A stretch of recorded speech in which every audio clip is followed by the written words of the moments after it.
Alright, today we're going to break down the forehand stroke mechanics. Many players struggle to generate power on their forehand because they don't hit through the blade. I've had players tell me they've played for years without ever experiencing that feeling of the ball sinking into the blade. So, why does this happen? First, I'll demonstrate. Listen to this sound. If you can produce this crisp sound, that's what we call hitting through the blade. If you don't get this feeling, you won't have a good feel for the ball. Secondly, you won't be able to gauge how much power to use or how much to close your forearm. So, for amateur players, it's crucial to first establish solid forehand mechanics and then focus on finding that feeling of penetrating the blade. The reason you're not getting solid contact is that your backswing drops the forearm downwards. This kind of motion makes it very difficult to hit through the blade. The forehand drive backswing shouldn't be a straight drop of the forearm. We are focusing on a hitting motion. The correct way is to get low, keep your forearm parallel to the table, and generate power forward from directly behind the ball. If you stand close to the table with a low backswing and try to force power, the ball will go long because you're creating too much of an upward arc. That downward backswing motion is more appropriate when you are standing at a mid-distance from the table. However, if you're playing a forehand drive close to the table with that motion, the ball will always go out. Many of my students have a soft touch and are afraid to use power because their shots always go long. The reason they hit it long is because they are using a looping motion while standing in a driving position. So, for a forehand fast attack close to the table, your forearm should move backward and then forward, not downward and then upward. Now, what's the main difference between a loop and a drive? When we're looping, we need to stand further back. A purely backward backswing will only hit the ball flat, with no brushing action. This is where we need to focus on dropping the forearm below the elbow. This will create a completely different trajectory on the ball. If you stand too close, you won't have enough space to complete your waist turn and forearm snap. You need at least a meter of distance to fully execute the stroke. So, for a topspin loop, should the backswing be backward or slightly downward? Let me show you the consequence of a purely backward backswing. If you only pull back, your arm can never fully relax. Remember, your arm can only generate explosive power when it's relaxed. Dropping it downward allows the shoulder to relax. Explosive power and spin are generated from a relaxed state that then accelerates. If you can't relax, you can't accelerate. A parallel, backward backswing keeps the arm tense, it can't relax. Therefore, dropping the arm is the key to relaxation. Watch the pros, they all drop the racket head on their backswing. If they pulled straight back, the racket head wouldn't drop. Some players ask, if I drop my racket too low, will the ball go long? Even though your backswing goes low, you will naturally raise the racket to meet the ball at the proper contact height. You never make contact at the lowest point of your swing. You raise it up first, and then snap forward at the height of the ball. The purpose of the downward backswing is to achieve better arm relaxation and generate more power at impact. It doesn't mean you have to hit the ball at a low point, which would cause you to be jammed by every ball. Third point, amateur players must learn to let the body lead the arm. Watch this player. Is she using her body in the stroke? I believe amateur players need to make rhythm a top priority. If you can't synchronize with the ball, you'll try to muscle it. This is a rhythm problem, not a body mechanics problem. For a forehand loop, after I create space with my body turn, my contact point is out in front and to the side of my body. Right now, you're making contact when your stroke is almost completely finished.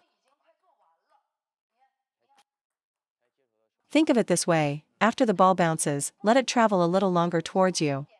Then, synchronize your stroke with it. Don't just reach out to meet the ball as soon as it bounces. See? When you wait for it, you connect with the ball's power. This timing is crucial.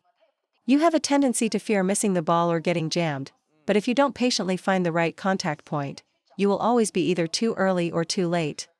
What separates skill levels is often rhythm, not who has the most picture-perfect form. Rhythm is the key differentiator. A good player can time the ball perfectly. They can use 50% of their power to win the point, while you, using 90% power, are more likely to make an error on the first or second ball. That's the difference in level. Why do we emphasize turning your body? Because if you don't turn, your arm is trapped behind you. especially in a fast-paced match. Turning creates space to find your contact point and hit forward. Watch, as soon as the ball lands on the table, I start my forward swing. The feeling for both forehand and backhand should be letting the ball come into your body's hitting zone, not reaching out for it. Think of catching the ball with your stroke before you fire.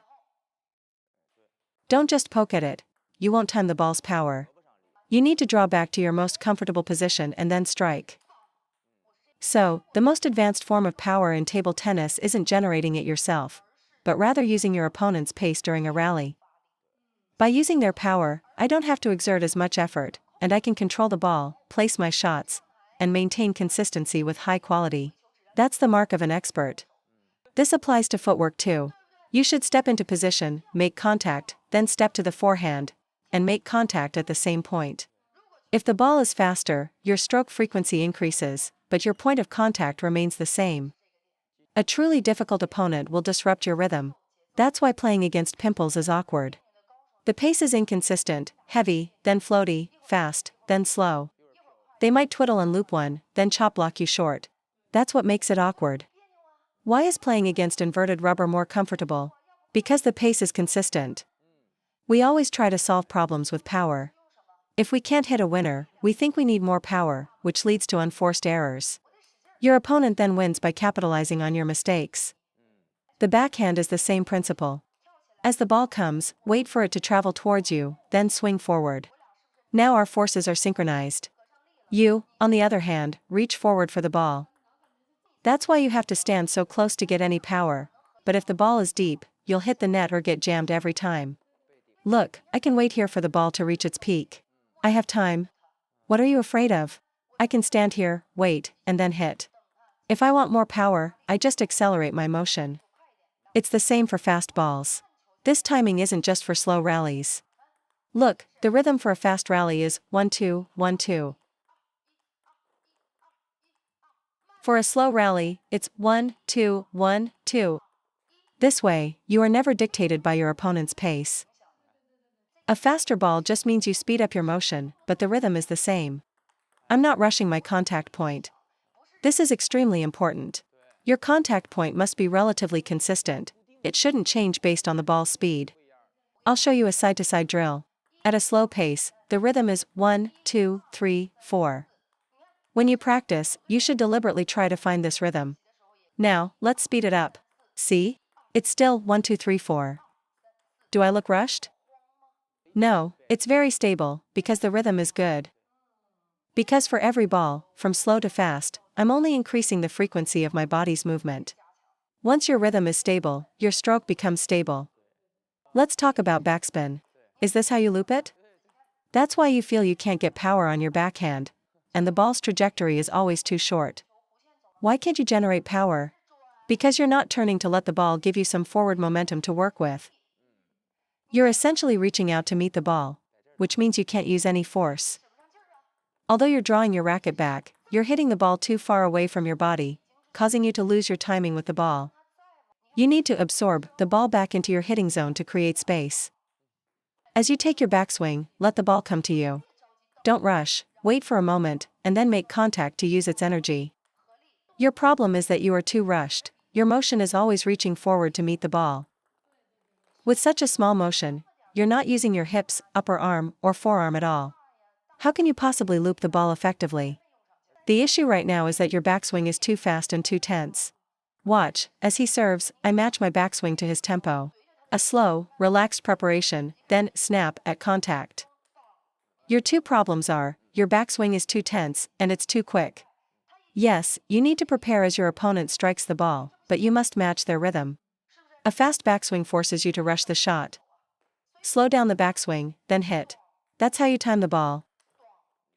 For the backhand, pull into your stomach. Engage your core. Engage the core on the backswing, then drive forward from the core at impact. Watch me, contract, then explode. Right now, your hips are just sticking out. It's okay for them to go back first, but then you must drive them forward. That's where the power comes from. Even with my non-dominant hand, if the coach tells me to use my body and pull back, I do it. I don't rush the contact point. Even if I'm a bit late, it's okay. My core action is contract, then explode forward. The hand also snaps forward. Follow this sequence of movements. It's even clearer on the forehand. I follow the ball on my backswing, and then move forward. As the ball goes back, I go back. As it comes forward, I go forward.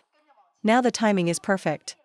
Let the ball travel a bit deeper to create that feeling of two forces colliding. Even when you are brushing the ball for spin, there must be a hitting component. Pure brushing will just go into the net.